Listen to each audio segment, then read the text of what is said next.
It's kind of remarkable how it's been a decade since the release of The Witcher 3 and how nothing has come out from the franchise since. And there's been all of these allegations about plagiarism and CD Projekt Red's like fallen way off. You know, they sold off GOG, and Witcher 4 and The Witcher remakes are indeed going to be complete paused disasters. You know, the Witcher IP is in free fall. Even though The Witcher 3 was supposedly one of the biggest releases of 2015, it has since been mogged and destroyed by The Legend of Zelda Breath of the Wild, which has not only been a way bigger success story, it's part of a bigger IP that will get a way more successful film adaptation that has gotten several sequels already, all of which are wildly different.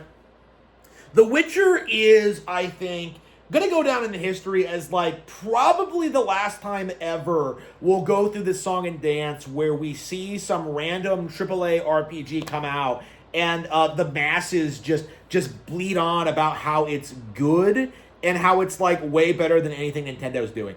It is and always has been a delusional cope.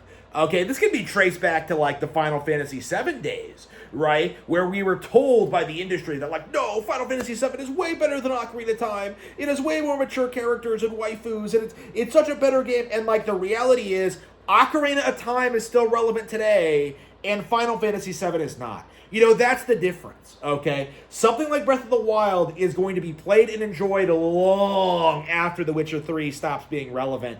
And honestly, we're kind of already at that point. Like, what exactly is keeping the Witcher brand relevant? Because it isn't the Netflix shows, it isn't the novels, it's not even like The Witcher 3 itself. You know, like, CD Projekt Red is talking about releasing another Witcher 3 DLC to try and re-incentivize sales because they're so concerned about like how Girl Boss Ciri is going to be received by the fans.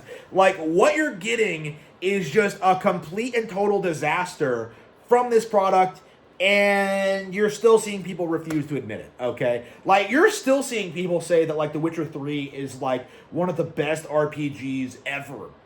And it really does feel as if it's coming from people who don't play a lot of RPGs or don't know anything about them or like don't know anything about like the wider world of video games, because there's no denying, for those of you who actually played Breath of the Wild, like just how much better and more expansive that was than The Witcher 3. Okay, The Witcher 3 was complete slop, just like the books it was based on, okay? The Witcher 3 is just something that took off because of the popularity of like Game of Thrones and dark fantasy in general. It doesn't really have any relevancy of its own, okay? It's popular with millennial man children who want to play through like this casual story-driven experience, and it's not particularly good at role-playing or having an engaging video game experience. You know, Zelda like mogs it in every way, shape, and form. And what we see today from like the plebs is this idea that like The Witcher 3 was so far beyond Zelda that like, you know, people are still talking about it today. And like the reality is Zelda was just this brand that was like heavily downplayed and ignored for the past 40 years. You know, even though it's never really had any competition, you know, like there's been nothing that's been as innovative as Zelda. There's been nothing that's been like as influential as Zelda. There's nothing that's higher quality than Zelda. And that's indisputable. There are like probably like 15 Zelda games that are all way better than The Witcher 3. And then like only a handful that are maybe not quite as good as that. But like, actually no, I would say every single Zelda game is better than Witcher 3. Obviously. Like, obviously.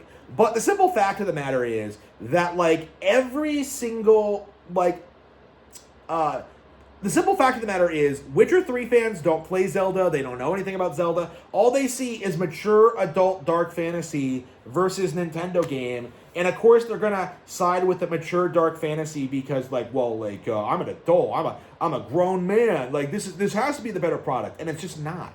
You know, nobody who has played both would ever say that. Like, it just doesn't make any sense.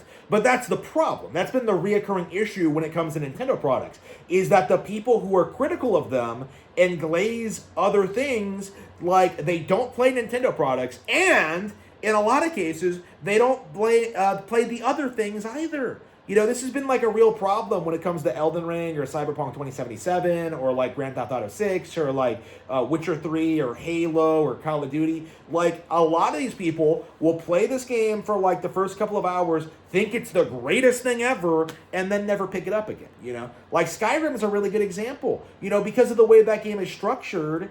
How many of its hardcore fans have ever really beaten it?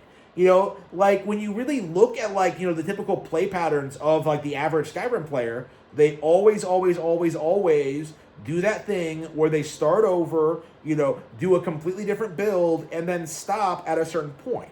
Because, everything after the opening acts are just like nowhere near as well thought out or well produced. You saw this with Baldur's Gate 3 a lot. You saw this with like, a lot of these different games. Is that they just don't have the staying power that Zelda does. They entirely coast by on this idea that they're like mature adult dark fantasies with deep stories, and yet like the core issue that they don't have as riveting gameplay systems or mechanics, like it just goes completely ignored. Because these people are simply trying to keep up the illusion that some games like The Witcher 3 are somehow a cut above what Nintendo produces, when in actuality that's not true. Nobody's ever thought that was true. Nobody ever will think that was true. The Witcher brand is going to die a death in the next 20 years. Andrei Sapkowski is not going to live much longer. There isn't going to be a lot of material to adapt. The Girl Boss Ciri thing in Witcher 4 is going to be rejected by fans. The DLC for Witcher 3 is going to be rejected. And the Witcher 1 remake will be rejected. It's kind of fascinating to me, like how much people glaze Witcher 3 and try to talk about how it's the greatest game ever made. Nobody really talks about like how badly Witcher 1 and 2 have aged, and just how primitive they are, and just how like, nobody went back and actually played them again. And after The Witcher 3 came out. And I think that really speaks volumes about like this series and its like value as a whole. Like the only reason this game has done as well as it did is because it got a AAA budget and because it came out during a period where like nothing else was coming out. This was in 2015 where there was just nothing at that point. 2013 was kind of the last gasp of like relevant Western third-party games, and like The Witcher 3 kind of launched in like a desert. The only real PS4 game in a lot of ways. So again, like people endlessly glaze it for that reason without like really taking into consideration like just how much better like Nintendo games were around that time. Nobody knew anything about that. And then Breath of the Wild came out and changed everything, and now we're still in this like period where like older people are glazing The Witcher 3, just like how older people from my generation like glazed Ultima or Tower of Draga or like Wing Commander or all these games that were supposedly way better than Zelda, and they never were. Like that's just the reality of what we're seeing now, is that like we're just seeing people endlessly glaze Witcher to try and keep up the illusion that Zelda isn't as good, but it just isn't going to survive the next couple of decades. Like, it is going to fall by the wayside, like, while, players constantly get into Breath of the Wild and Tears of the Kingdom and future Zelda games and rightfully see them as the best games ever produced.